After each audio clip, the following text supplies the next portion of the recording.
আমাদের দুর্ভাগ্য হচ্ছে এই জাতির ভাগ্যাকাশে অমানিসার ঘোর অন্ধকারের অবসান ঘটছে না। হঠাৎ করে একটি বড় দল এই সংস্কারের প্রশ্নে তারা দ্বিমত পোষণ করছিলেন এবং শুরু থেকেই তারা সংস্কার চান না এরকম একটি মনোভাবও তারা প্রকাশ করেছিলেন।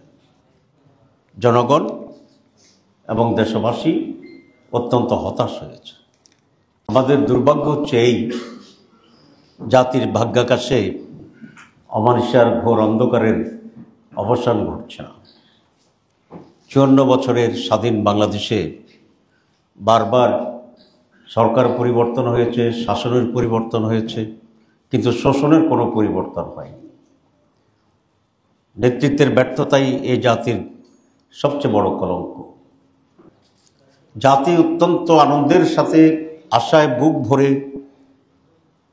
এই আস্থার মাধ্যমে নির্বাচনে অগ্রসর হওয়ার জন্য প্রস্তুত হচ্ছিল যে কমিশনের সংস্কারগুলোর ব্যাপারে আমরা সিগনেচার করেছিলাম, সেগুলোর ভিত্তিতেই একটি অবাধ এবং সুষ্ঠু নির্বাচন হবে।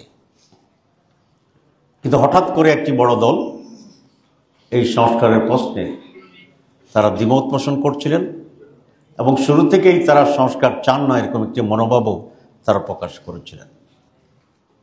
কিন্তু গতকালকে ওনার ভাষণের মাধ্যমে আমরা বিস্ময়ের সাথে লক্ষ্য করেছি সরকার নিয়োজিত কমিশনের সুপারিশকে গ্রহণ না করে সেখানে যথেষ্ট কাটছাঁট দিয়ে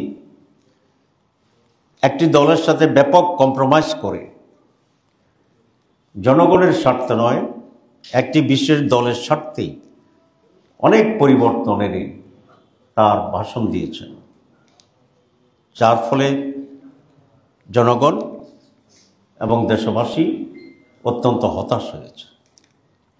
সরকার বিএনপির নোট অফ ডিসেন্টকে অ্যাকোমোডেট করার জন্য 4টা ভাগ করে করেই হানা ভোটের জন্য সেই মতামতটাকে তারা ডিভাইড করেছেন, যেটা সুস্পষ্টভাবে একটি অপ্রচলিত এবং আইনের বিপরীতে, ন্যায় প্রতিষ্ঠার বিপরীতে একটি বিশেষ দলকে অ্যাকোমোডেট করার জন্যই এই ফ্র্যাকশনাল বা 4টা ভাগে ভাগ করে হানা ভোটের জন্য দেওয়া হয়েছে, যেটা একদিকে জটিল, অন্যদিকে একটি দলকে অন্যায়ভাবে অ্যাকোমোডেট করার একটা সুযোগ এখানে করে দিয়েছে। এই সরকারকে আমরা দেখলাম কালকের ঘোষণায়, প্রধান উপদেষ্টার ভাষণে সেই বাধ্যবাধকতার জায়গাটিকেই তারা সেখানে আর রাখেননি। এটাও বিএনপির দাবিকেই পূরণ করা হয়েছে। তারা বলেছেন করতে হবে, এবং করতে হওয়ার যে আইনি ব্যাখ্যাটা এটা সরকার সেখানে দেয়নি, যে করতে হবে মানেই করতেই হবে, এই বিষয়টিও কিন্তু তারা ক্লারিফাই করেনি। আমি এক্সপার্টদের সাথে আলোচনা করেছিলাম যে করতে হবে মানে কি, এটাকে না করলে যে অটোমেটিক্যালি হয়ে যাবে তার মতো একটা শক্তিশালী কোনো বিধান কিনা। সেখানে এক্সপার্টরা বলছে না, তার মতো শক্তিশালী বিধান নয়, তবে কোর্টে যাওয়া যাবে, সেখানে জাজেরা যে রায় দেন সে রায় হবে। তাহলে বাধ্যবাধকতার যে পয়েন্টটা ছিল সেখান থেকেও সরকার সরে আসছে এবং এটাও বিএনপির দাবিকেই পক্ষান্তরে পূরণ করা হয়েছে।